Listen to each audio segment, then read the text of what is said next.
Hi, welcome to Fertility Talks. This is my live post number 98.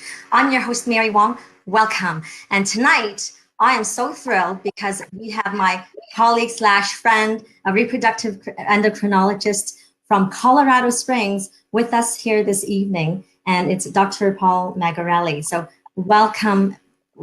Thank you for being here to talk to us. My pleasure. It is my pleasure. So the reason why I had Dr. Magarelli come on is because, as you all know, wherever you are in your journey, if you're contemplating the fertility clinic and IVF, and actually, if you haven't even researched it out, it's a costly venture.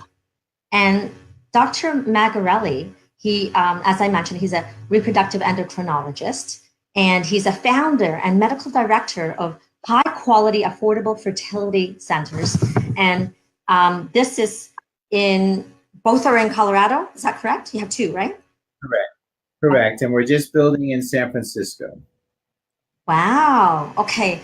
So I love the concept. I love the name because, of course, for those of you who have been going through fertility clinics, it costs an arm and a leg. So I want to ask you questions about your clinic or your center. Okay. Now, please. You've been working and in the field of fertility now for 20 years.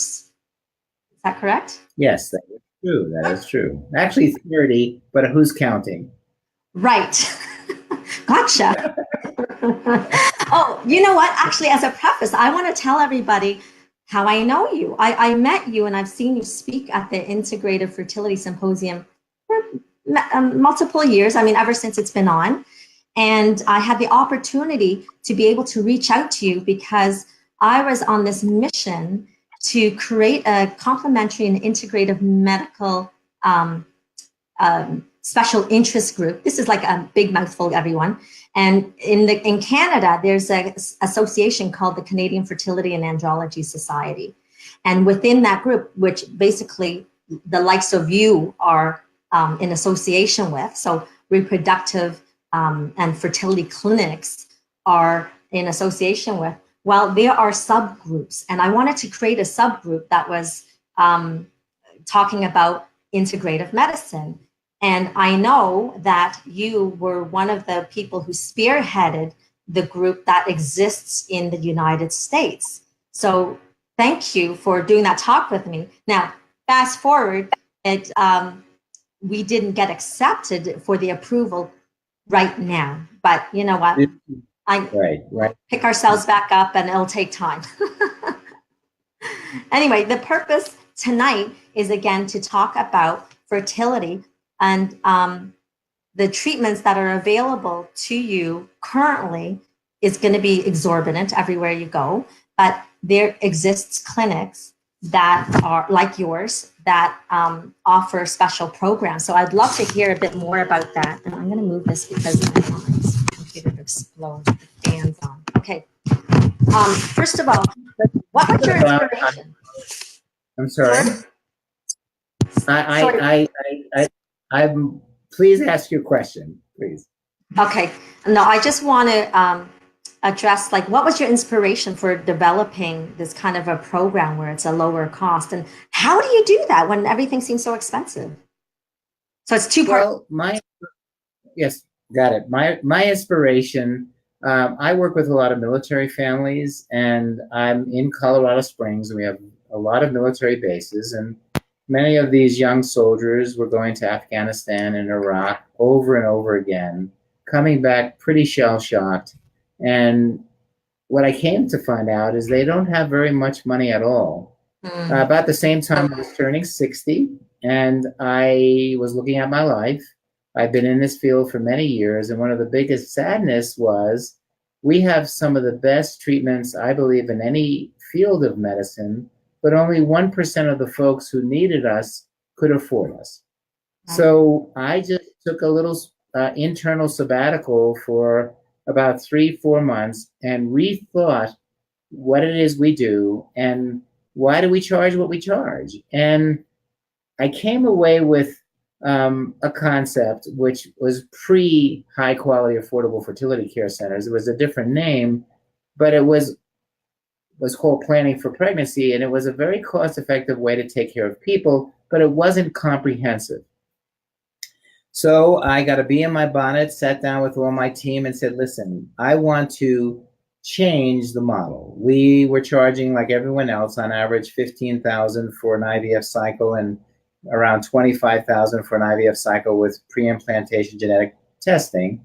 Mm-hmm. And I said, I want to charge $5,800 for an IVF cycle, and I want to charge $8,900 for an IVF cycle with PGTA or CCS. Are you with me? And of course, they thought I was crazy, but they also believed that they wanted to help people. I said, listen, it's going to work, but we all have to take a pay cut. I didn't pay myself for 6 months. And I said, let's see if we can do this. Well, we grew over 600% in the first year in terms of numbers of patients. Our joy level went up because we were seeing so many people who could not believe that there was access to care. Yeah. And then I started working with the various companies that support us, pharmaceutical companies, genetics companies. And I said, listen, look what's happening. Do you want to buy into this? Do you believe in this? Now, my wife, of course, is Diane Credender, who's a traditional Chinese medicine doc. And I actually asked her, are you willing to come up with a package, a discounted package for our patients? I promise you volume, but are you willing to do it? And my team was willing to do it. I did it. And as they say, the rest is history. That's great. So then to come up with this model, was it also getting subsidized through some of these pharmaceutical companies then? Is that how it works? Not at all. Not at all. No, not at all. It's all internal. It's what I chose to do. But then I was a fierce negotiator for exclusive deals for my patients. And to me, it's sort of tit for tat. I'm bringing you a patient. These are patients you'd never see because they couldn't afford it before. Right. And now you can see them. So this volume that you're getting, you can't charge full price and expect me to refer to you. I will negotiate with someone else who understands that the volume is one way to make money and the other one is charge a lot. And so yes. Most of the IVF programs simply, it's easy, charge a lot because there's not many IVF programs out there, so charge a lot. I mean, you can do that. It's not as much fun when you're, in my mind, I want to take care of the 99% of people who don't have access to care. And we've done that. And we're now 3 years into it, We're one of the fastest growing IVF centers. And now recently I've partnered with an international group. So we're in Russia, Cambodia, China, the United States, soon Japan. And this concept of access to care really resonates. That's great. Yeah. So, so I live in Ontario in Canada, and we have one funded IVF cycle. So, but, what funded means is it's actually just a discount because, as you know, all the add-ons and everything costs a lot of money still out of pocket. So is there any kind of subsidization for the drugs? Because, of course, drugs can cost an arm and a leg. Yes, that's a great question. So to show you our philosophy, I purchase the drugs for my patients because I can get a 30 to 40% discount, and then I pass on a discount to the patients. So I've done that. And nobody wants to do that either because of the time, energy, effort, responsibility, packaging, shipping. But every aspect, and I, by the way, there's no magic to what I'm doing. Anyone can do it if they choose. It's just they don't choose. And so every day we look for a different way of helping. So recently this year, we reinstituted this, I'll buy the expensive medicines for the patients and pass on the discount. That's been fabulous. We also then renegotiated with a genomics company, a really good genomics company, and they're providing us testing for PGTA very cost effectively. And I'm going to keep doing that so that we can give access to care. And one of the questions people ask is, well, does paying less mean you get less quality? Well, yes, that was a good question. Yeah, that's your question. Yes, some of the people. Absolutely. Yeah. So here's a couple of analogies.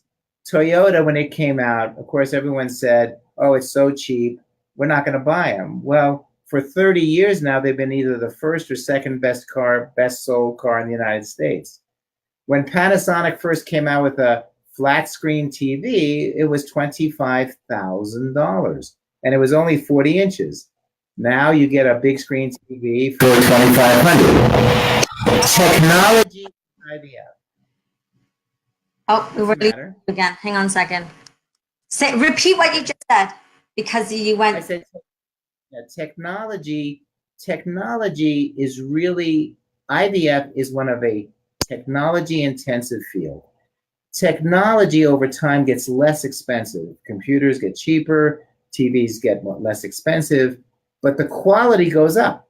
And since 80% of the success of IVF is the laboratory and technology, it should go down. There is no reason the costs shouldn't go down. And so when people look at these very expensive places, there are lots of questions I have about the justification for that.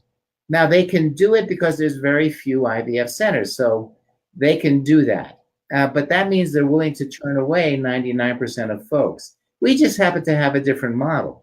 But what do? We do the highest technology. We do not only day 5 culture of blastocysts, we do day 6 and 7 culture. We include in our IVF frozen embryo transfer because it's silly to do fresh transfer because it's 20% less effective. We don't charge anything extra. We do ICSI, we do assisted hatching, we do blastocyst culture. So everything that's state of the art we do, but we include it as one fee. Wow, that's awesome, because of course, as I said, everything's considered an add-on. So, the base is this price, and then you just keep on adding on, and, next thing you know is 20, 30,000.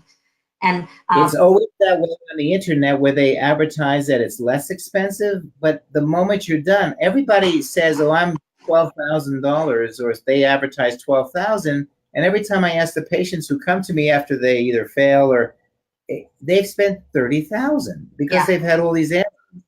There is nothing there's only one thing to add on, which is, do you want to do genetic testing or not? Right. And instead of adding another $20,000, we add about $3,000 for everything. Okay. And so to be clear, in terms of the actual, because lab is a lab, and so you're still using the state of the art. So it's not like a lesser lab or an old lab, right? Is what we are federally regulated. Every laboratory is federally regulated. We are regulated by the CDC, the FDA, SART, AAS, CAP. Every single laboratory in the United States has to operate exactly the same way. We all buy our media from the exact same people. We all buy our needles from the exact same people. All of our ultrasounds are from the exact same vendors. Yes. So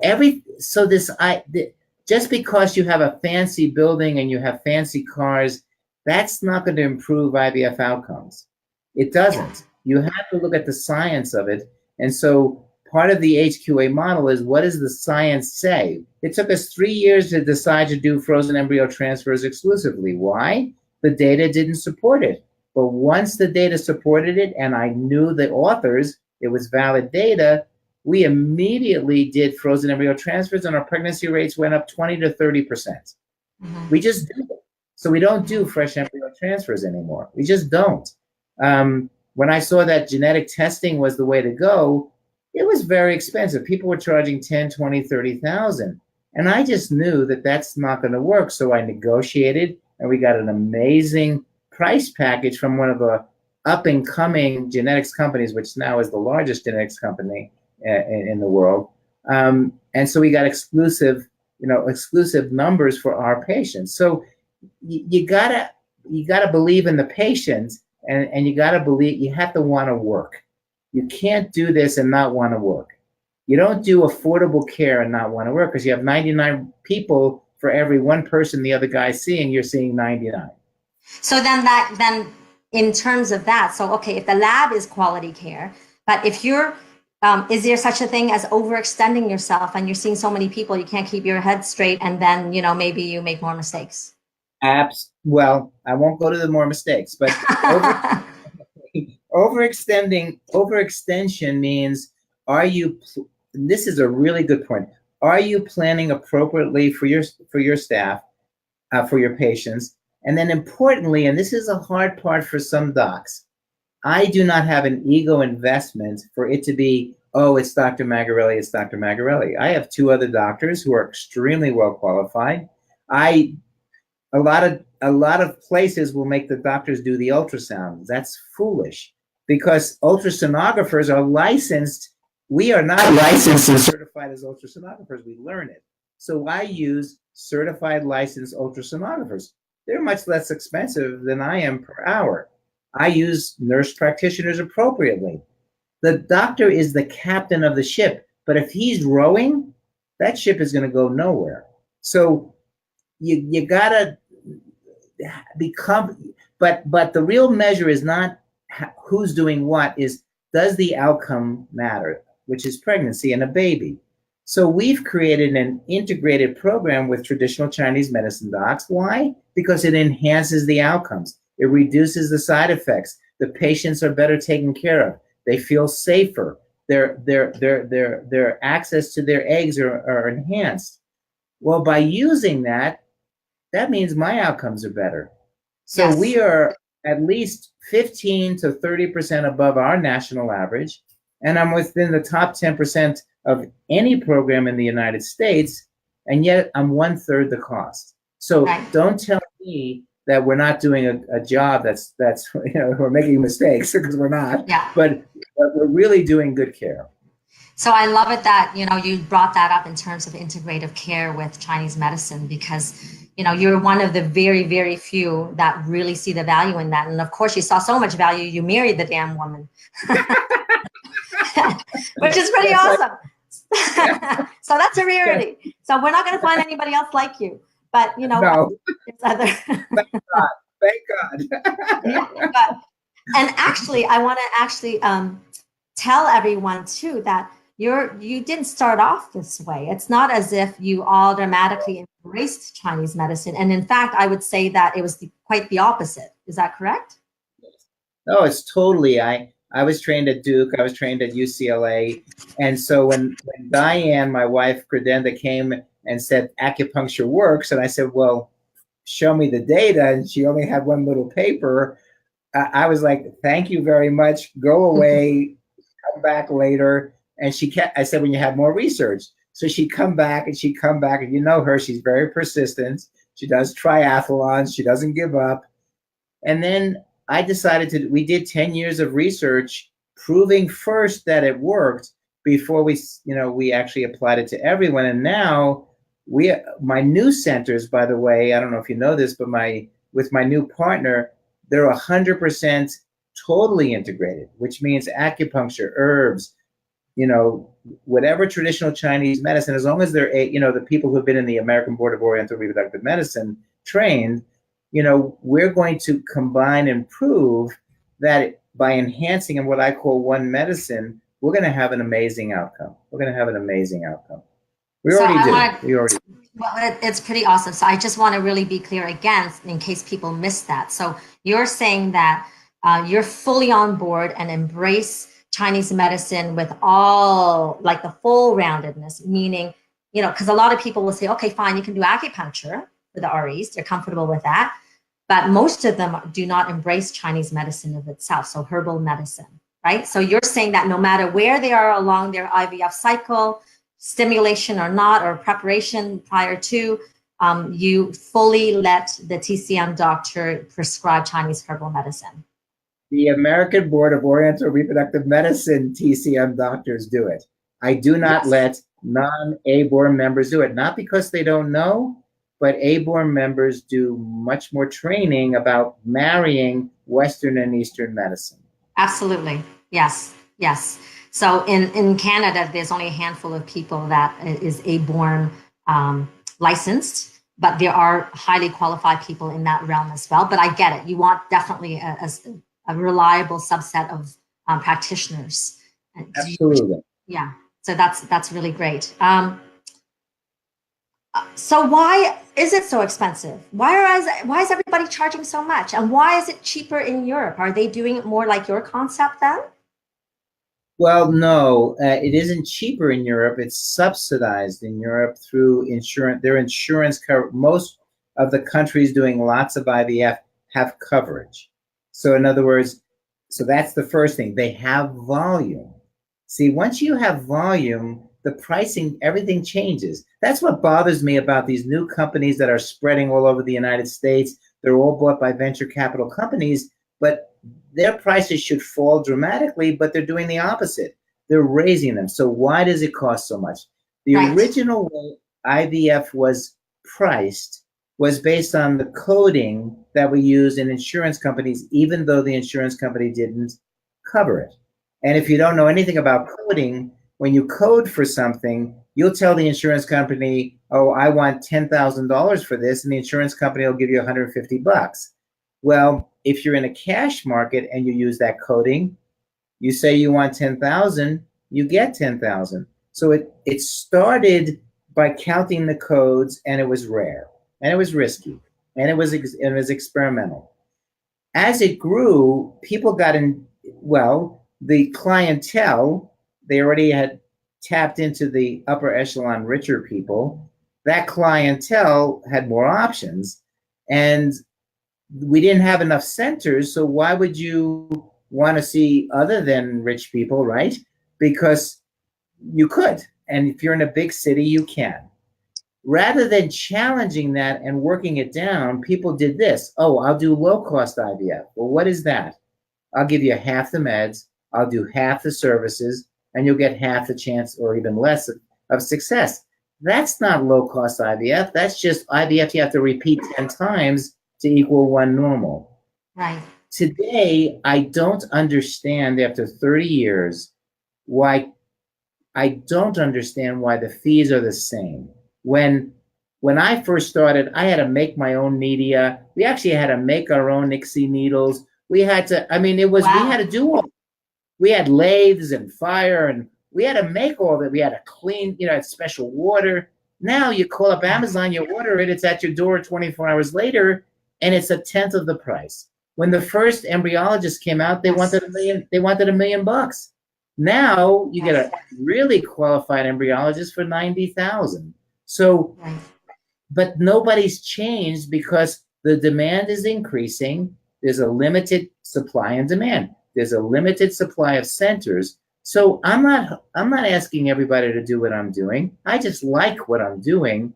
And there are some people around the country that are doing a similar thing. As a matter of fact, I set up a guy in Arizona with my whole program. I just gave it to him, and he became the fastest growing IVF center in Arizona ever. It's just a choice. So when people ask me, why do you charge, how can you charge so little? I really ask, why are they charging so much when all of the technology cost has dropped precipitously? My first IVF lab, I spent $1 million building it. And it wasn't that great a lab compared to today. My newest lab, I'm going to spend $500,000 building it, and it's 10 times better than my first lab. Well, if it's less expensive, if you can get more staff, if everything is cheaper, I really don't understand why the pricing is what it is. So I can only explain that I've looked at everything. We're very profitable. We feel really good about what we're doing. I have the opportunity to open up centers all over the world now, and I'm going to do it. Not everybody's going to come to me because some people like to go and get a Ferrari. They just simply feel like that's a better car. I like my Toyota. I love my Toyota,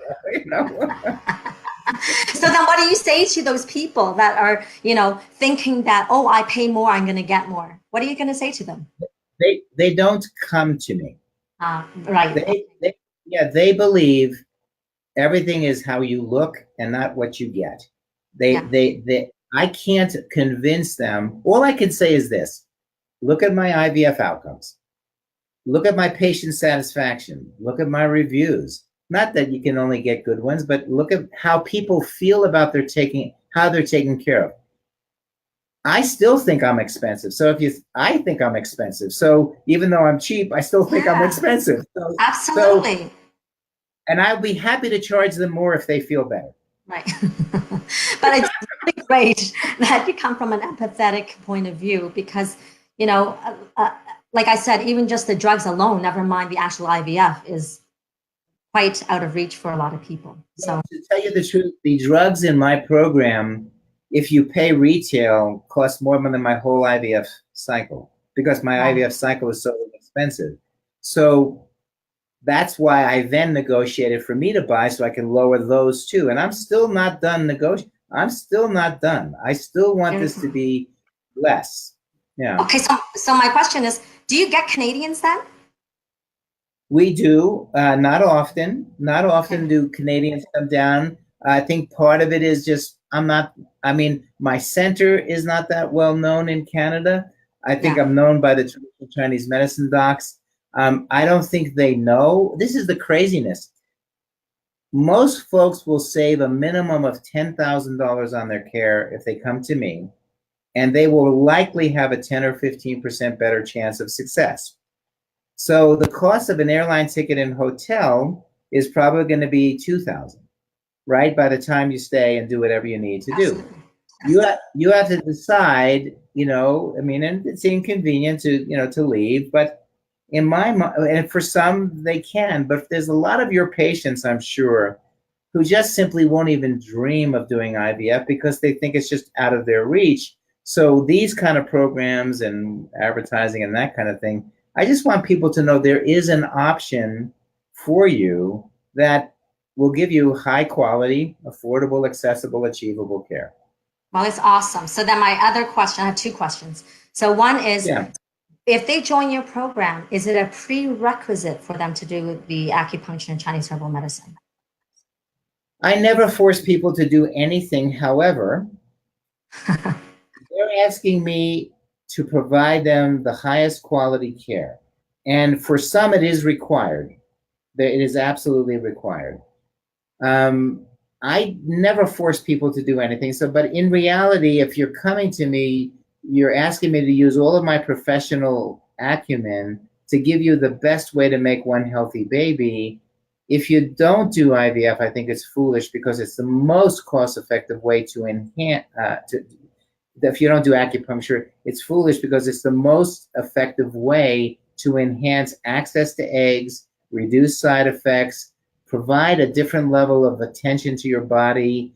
And you guys spend so much more time with them being empathetic, which I think is critical to this process because it's stressful. I don't force people, but I strongly recommend it. I'd say 85% of my couples, absolutely, they do traditional Chinese medicine. That's awesome. There you have it, guys. So that's why you need to be doing this, right? So I know sometimes too, it's like, oh, well, but I'm saving for my IVF. And when you just focused on the money, you really kind of forget about, well, what are things that we can do to fully optimize? Because why the hell pay so much money and still not get the results that you want when you just add a little extra by doing, which is not so costly, really, relative to everything, doing Chinese. Well, if you get a 20% improvement, that means 1 in 5 patients will not have to repeat an IVF cycle. That's a lot of money saved by doing acupuncture and traditional Chinese medicine. So, that in and of itself, like when I did egg-free, embryo-free, frozen embryo transfers only, I didn't charge more. Most programs will charge more. I decided not to, but that was my choice. But that's worth it because you get a 20% increase in your chances of success.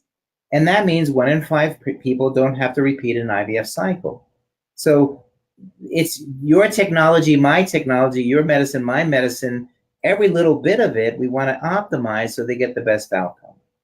So if they're having frozen embryos and the first one is unsuccessful at frozen, the second one is still free until they actually have their take-home baby. Is that what you're saying? No, the first time no. That's not we can't. It's like you saying you paid for one acupuncture treatment, you get infinite number. Right. No, exactly. We include everything that can make a baby, and then of course our second frozen embryo transfer is very inexpensive. We don't we're not trying to make a lot of money on it. We want you to have a baby. But there are additional fees as you get additional care. But our complete packages, from when we say, when we start the pre-meds for the IVF cycle, the stimulation, then the frozen embryo transfer and all of that we consider one IVF cycle. Most programs consider IVF cycles the 10 days of stimulation and the eggs are out, and that's what they say is an IVF cycle. That's right. Ours is a 3-month process. Okay, great. Oh gosh, I had another question. But you know what? Let's ask this other one. Where do you see the future of the fertility care? That is fertility care in terms of IVF headed in a few years from now. Yeah, I think we're headed towards automation in the embryology lab. That's gonna dramatically improve the outcomes. Just automation, automated ICSI, automated vitrification, automated culture, or so that automation is gonna helpfully keep cutting down the cost and improving in that area. I think. So I just want to be clear again. So when you say automation, do you mean you're getting the techs out of the way, the embryologist out of the way, and it's physically like a computer thing doing it, a robot?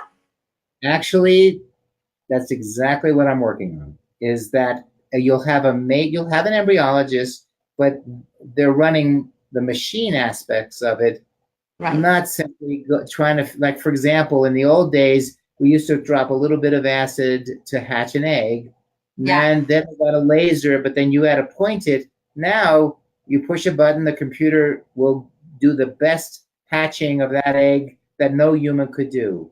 Right. There's 5 patents for ICSI right now that are automated, 100% automated. Wow. There is going to be this year an automated egg freezing should be coming out at the American Society of Reproductive Medicine. From Serono, it does there's 2 companies, they're going to do all of the egg freezing, all of the embryo freezing. The tech is going to make sure the reagents are there, but that's what it's going to be. We already have culture systems that are completely automated from day 1 to day 7, and the tech doesn't do anything, and it films everything, and the computer will pick out optimally which embryo to pick. So from the laboratory, the biggest thing I hope is that the biggest change I hope is where all of these things that I do now, like day 7 culture, ICSI, hatching, pre-implantation genetic diagnosis, that's going to be a big change. That's going to fall. But here's where we're going to end up in less than 2 years. Every IVF center will have the exact same pregnancy rate. And that's where we're headed, because it's being taken out of this personalized and more into it's personalized medicine, but it's the algorithms that we use for success are now standard. And if everybody does egg freezing, embryo freezing, and frozen embryo transfers and PGTA, everybody's pregnancy rates will start going up. Everybody's. So this idea of this place is better than me and I'm better than them. No, it's the science is the science, and I think by reducing the cost of entry, hopefully more centers will open, there'll be more competition, prices will fall, and then we'll learn by doing more volume about the nuances of who can be helped with what. That's kind of my thinking. Yeah. That's a great point. The last thing, I'm sorry, is right now we're looking at chromosomes only, but very soon we're going to be looking at all of the 25,000 genes. And once we get to the gene level of testing, our little chip, that's going to change our humanity. That's going to change our humanity. For sure. Yeah, that's really great insight. I love that. Thank you for sharing.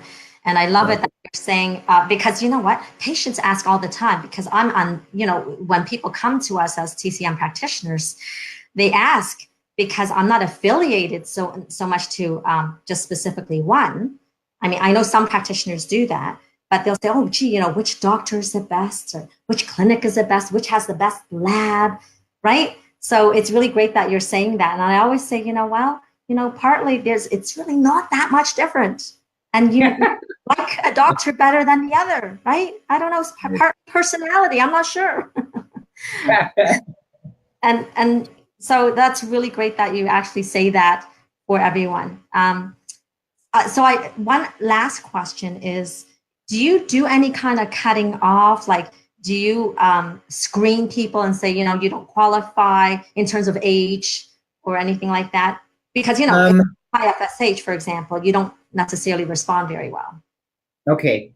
I understand what you're saying. Do we cherry pick patients so we look good on the internet? The answer is no. But my answer as a doctor is my job is to take care of patients. And my job is also to educate, but my job is never to decide. So for example, I have a patient recently, AMH was 0.1. And that's very, very low. We shouldn't have eggs. And she went through an IVF cycle and she got 31 eggs.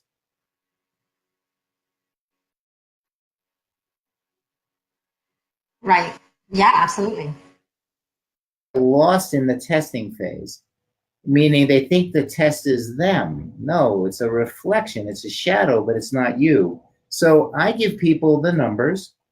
If I don't believe I can help, I say I don't believe. But if there's if you're willing to say that a 3 to 5% chance is acceptable, I don't care what my stats say on the internet because I know I'm taking care of patients. So I don't cherry pick. In terms of age limits, it has to be health limits. So the oldest woman to use a donor egg was 75. So I always say, if you're over 75, I'm not the right one. Okay. Okay, so this is a great segue. I wanted it to be done because we normally talk only for 20 minutes, but there's just so much juiciness in this. So do you have then a high quality donor egg program? Yes, that's so funny. It's just started. It's called Alt Parent USA, alt-right, Parent USA, and it's going to be the most cost-effective gestational carrier and donor program in the United States. We are developing it right now, and we're really excited about it. And we're also developing EVA, which is Egg Vitrification Agency. It's going to be an egg bank. Right. So it's EVA. And so we're trying to get into as many areas to shake up the industry a little bit and say, hey, access matters. Access matters. If you get access, don't worry about it. You'll do fine. Your kids will go to college. You'll get a new boat. It's okay. But access to me is the most important thing because it's fun when you deal in volume. It's fun. I mean, I love doing a lot of things. So yes, we are doing that. We're looking at third party very, very closely. And because we're dealing with, international as well as national, and you guys are actually international, right? Yes, we are. We're developing that as a really good resource for people around the world. Okay, that's great. So then when is that going to be up and running? Well, I'm hoping December. We can start seeing patients now, but the smooth, glossy agency is going to be up and running December 1st, but we're already doing it. We already have people from China and Russia. We're already doing that, but it's really going to be the polished HQA model December. Got it. So it'd be in-house agency versus so if you're doing it right now, I guess you're using external agencies for the donor and program. Exactly. But we have very good relationships with agencies. The number one agency in Colorado, an exceptional match, we've been working with them closely for 15 years. And I actually recently hired their CEO to be my CEO. So it's all good. Yeah. All good. Okay. Well, thank you. I think we've totally over talked, but hopefully people will find this juiciness and just keep watching it. And by the way, thank you ahead of time because we're going to have another conversation I believe in a couple of months. I don't even know when, I didn't look. And we're going to actually talk about the endometrium and receptivity and the tests that are available right now. So thank you. Okay. So that's ERA. Now, are you going to, if people need to get a hold of me, do you put that on your website? What we'll do is we're going to tag you and then you guys you can actually put in your website. I'm excited. I'm sure you'll get people buzzing in and will be interested. But I'm also excited about the donor program because people are always looking at other ways of doing donor, right? And so, and being Toronto, I'm not sure how it is where you are, but being in Toronto, it's quite a multicultural place. So I'm not sure if the available donors are multicultural as well. Yeah, they're from all over the world. We have people from all over the world donating. So that is the purpose of it, is to make it international. Okay, super. Okay, great. Thank you so much for coming this evening, and have a great night. Thank you again for your time, and we'll speak to you. Thank you, everyone, for watching. And next week, I'm going to be away, but I'm going to actually be, well, this is going to be funny for you. I'm going to be in Mallorca and in Spain. So I'm actually going to take a little sneak peek at one of the IVF clinics there. So I'll do a little scan around, right? Yeah. Beautiful. Yeah, so we'll do that. And but I'll still be around next Wednesday to post. But the following week, I'm not 100% sure. Oh, I'm actually going to also interview a doctor from Brussels. But anyway, you'll get to see that. So thank you all for joining me. Check out my book, Pathways to Pregnancy. And by the way, for those of you who have missed it, I had my live monthly fertility circle, which is a training coaching program that will really get you through your days. And, for those of you who cannot afford acupuncture or herbal medicine, and you're just in this lonely place and you need someone to guide you, well, this is a very affordable program, and it's done live monthly, but then it's also recorded so that in the future you can watch. I have right now 4 recordings, over 8 hours worth. So please join me in that, and you can go on marywong.life to check that out. And we shall see you next Wednesday. Not sure what time, but we'll see you. Have a great night. Take care. Bye-bye. Good night. Bye. Thank you. You're welcome.